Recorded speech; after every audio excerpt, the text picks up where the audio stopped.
খবর শুনছেন update Bangla channel থেকে। আজ জানাবো পশ্চিমবঙ্গ দেশ এবং বিদেশের বাছাই করা সব তাজা খবর। আপনি যদি চ্যানেলে নতুন হয়ে থাকেন তাহলে অবশ্যই চ্যানেলটি সাবস্ক্রাইব করুন, কারণ প্রতিদিনের সেরা খবরগুলি আপনার হাতের মুঠোয় পৌঁছে দিতে আমরা আছি সদা প্রস্তুত। শুরুতেই জানাবো সংবাদ শিরোনাম। সত্য চাপা দেওয়া হচ্ছে, মাথাভাঙায় বাবা ছেলে খুনের রাজনীতি জুড়লেন Suvendu. I have a plan, বাংলাদেশিদের উদ্দেশ্যে বার্তা তারেক রহমানের। বাজপেয়ীর জন্মবার্ষিকীতে দেশকে মোদির উপহার, লখনৌতে উদ্বোধন হলো 230 কোটির রাষ্ট্র প্রেরণা স্থল। এটা বেটি বাঁচাওয়ের বাস্তবতা, উন্নাওয়ের নির্যাতিতার হেনস্থা এবং যোগীর মন্ত্রীর রসিকতা নিয়ে তোপ অভিষেকের। আমি তৃণমূল করি কিনা সেটা ব্যক্তিগত, হুমায়ুন পুত্র গুলামের মন্তব্যে জল ঘোলা। মুখ্যমন্ত্রীকে হারাবেনি, অটল স্মরণে বিস্ফোরক শ্রমিক, এসআইআর নিয়ে চরম হুঁশিয়ারি।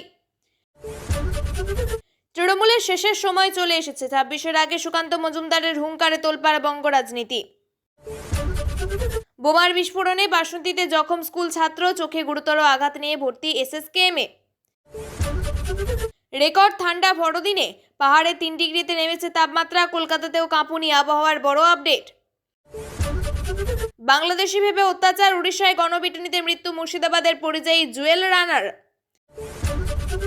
মাদার ডেয়ারি মিশে গেল বেঙ্গল ডায়েরির সঙ্গে, রাজ্য মন্ত্রিসভার বৈঠকে একাধিক গুরুত্বপূর্ণ সিদ্ধান্ত। প্রেম ঘটিত ঝামেলায় রক্তাক্ত বড়দিন, মাথাভাঙায় খুন বাবা ছেলে, হাসপাতালে আরো 6। বাংলাদেশের মাটিতে পা রাখবো না, শো বাতিল করে সংখ্যালঘু নির্যাতনের প্রতিবাদ রশিদ পুত্র আরমানের।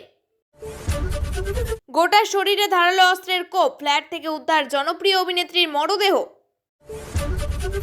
রোহিতের পা ছুঁতে চাইলেন খুদে ভক্ত, হিটম্যান যা করলেন তাতে জিতে নিলেন সবার মন। পুলিশের এনকাউন্টারে মৃত মাওবাদী শীর্ষনেতা গণেশ, মাথার দাম ছিল 1 কোটি। আপনাদের কাছে একটু অনুরোধ রইল, আমরা প্রতিদিন চেষ্টা করি আপনাদের জন্য সঠিক, সংক্ষিপ্ত এবং নিরপেক্ষ খবর পৌঁছে দিতে। আমাদের এই ছোট্ট চেষ্টাকে যদি আপনার ভালো লাগে তাহলে দয়া করে একটা লাইক দিয়ে পাশে থাকার বার্তা দিন। আপনার একটা লাইকই আমাদের আগামী দিনের অনুপ্রেরণা। এতক্ষণ শুনছিলেন সংবাদ শিরোনাম, এবার জানাবো বিস্তারিত খবরগুলি। একটা রাজনৈতিক হত্যাকে গ্রাম্য বিবাদ বলে দাগিয়ে অরাজনৈতিক করা হচ্ছে। কোচবিহারের মাথাভাঙার হওয়া সংঘর্ষ নিয়ে এবার মুখ খুললেন রাজ্যের বিরোধী দলনেতা শুভেন্দু অধিকারী। নিহত মানব সরকার বিরোধী বিজেপির সক্রিয় সদস্য বলেই দাবি তার। বৃহস্পতিবার সকালে কোচবিহারের মাথাভাঙার হাজরাহাট এলাকায় সরকার পরিবারের উপরে চড়াও হয় শিকদার পরিবারের লোকজন। ধারালো অস্ত্র নিয়ে আক্রমণ করেন তারা। এই সংঘর্ষে মৃত্যু হয় মানব সরকার এবং তার ছেলে যাদব সরকারের। গুরুতর জখম হয় সরকার পরিবারের বাকি 6 সদস্য। শুভেন্দুর অভিযোগ, পুলিশ প্রতিবন্ধকতা তৈরি করেছে, সত্যকে চাপা দিতে চাইছে। এদিন সাংবাদিক বৈঠক করে রাজ্যের বিরোধী দলনেতা বলেন, সকালের দিকে আমাদের স্থানীয় স্তরের নেতার ওই আহতদের বাড়ি যেতে পারলেও বেলা বাড়তেই পুলিশ র্যাব দিয়ে গোটা এলাকা ঢেকে ফেলে।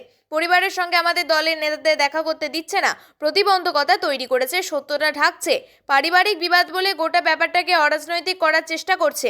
কিন্তু আমি দায়িত্ব নিয়ে বলছি, এই হত্যা তৃণমূলের কর্মীরাই করেছে। মাথাভাঙা নিহত দুজনের বিজেপির সক্রিয় কর্মী দাবি করলেন শুভেন্দু। অন্যদিকে এমনকি সাংবাদিক বৈঠকে তার সদস্যপদের রেজিস্ট্রেশন নাম্বারও তুলে ধরেন তিনি। রাজ্যের বিরোধী দলনেতার কথায় যারা খুন করেছেন তারা সবাই তৃণমূলের পরিচিত মুখ এবং গুন্ডা। নিহত মানব সরকার আবার শুধু সদস্য নন, ওই এলাকার মণ্ডলী যুব মোর্চার সহ সভাপতি। এই নিয়ে এখনো পর্যন্ত তৃণমূলের তরফ থেকে কোনো প্রতিক্রিয়া পাওয়া যায়নি।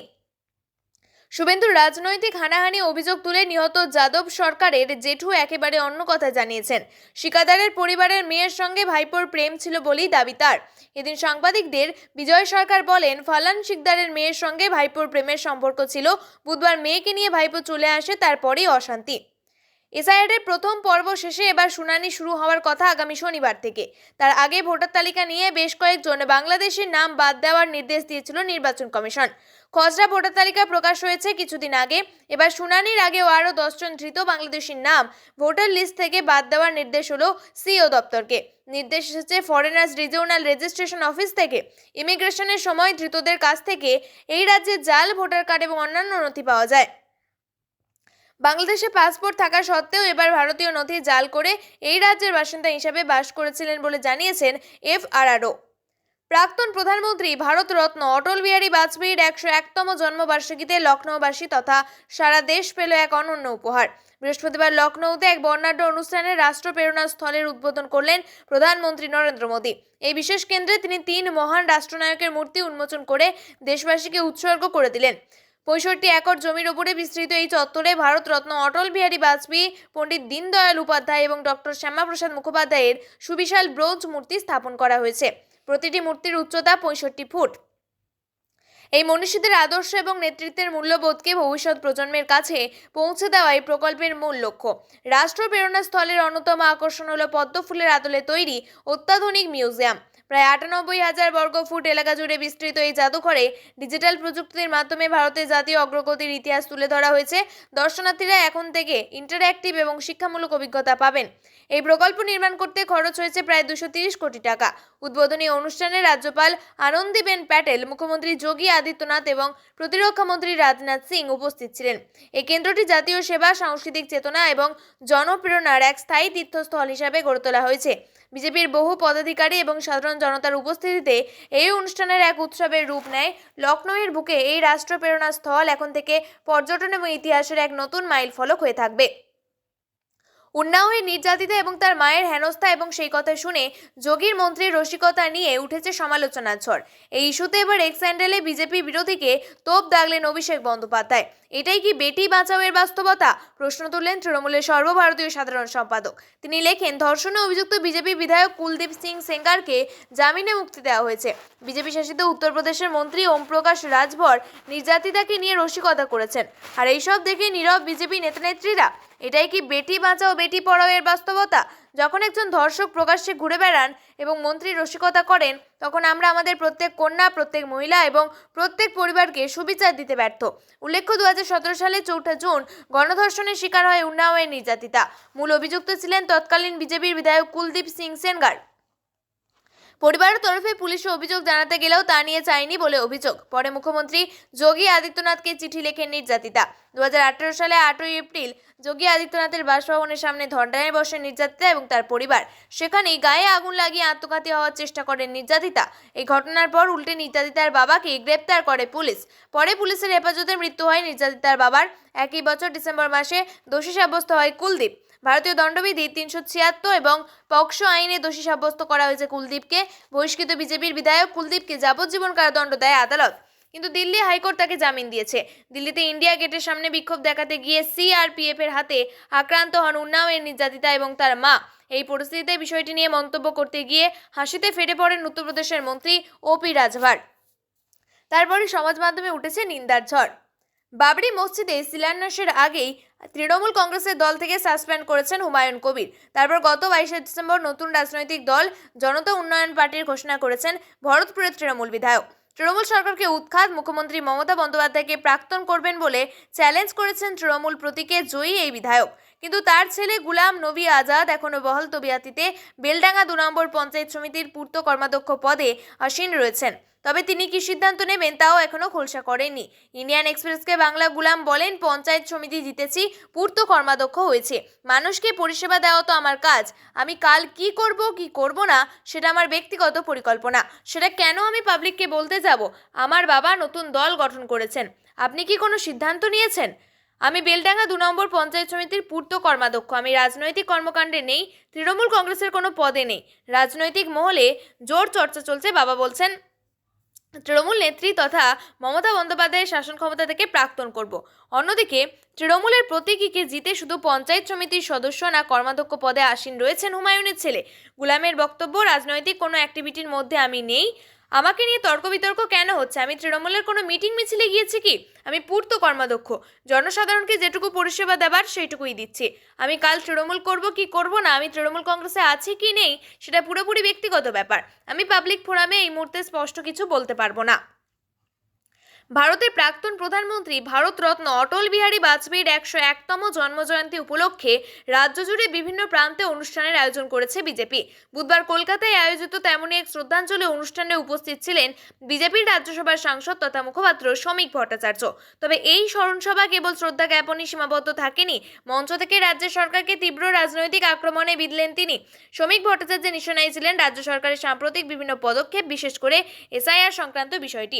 শাসক দল তৃণমূল কংগ্রেসকে আক্রমণ করেন তিনি, বলেন তৃণমূল আজ জনবিচ্ছিন্ন, তারা মনে করছে প্রকল্পের নাম দিয়ে বা বিশেষ ব্যবস্থা করে ক্ষমতা ধরে রাখবে, কিন্তু বাস্তব পরিস্থিতি ভিন্ন। তিনি সরাসরি চ্যালেঞ্জ ছুড়ে বলেন এই মুহূর্তে যদি এসআইআর বন্ধ করে দেওয়া হয় তবু মুখ্যমন্ত্রী হারবেন। মানুষের স্বতঃস্ফূর্ত ক্ষোভ এবং এমন পর্যায়ে পৌঁছেছে যে কোনো কৌশলই আর কাজ করবে না। এদিন বাজপেয়ীর আদর্শের কথা স্মরণ করিয়ে দিয়ে শ্রমিক বলেন অটলজি সুশাসনের রাজনীতি শিখিয়েছিলেন, কিন্তু বর্তমানে বাংলা দুর্নীতির যে বাতাবরণ তৈরি হয়েছে তাতে সাধারণ মানুষের নাবিশ্বাস হয়ে উঠছে। শ্রমিকের দাবি রাজ্যের মানুষ পরিবর্তনের জন্য উন্মুখ হয়ে আছে এবং তৃণমূলের পায়ের তলার মাটি সরে গিয়েছে।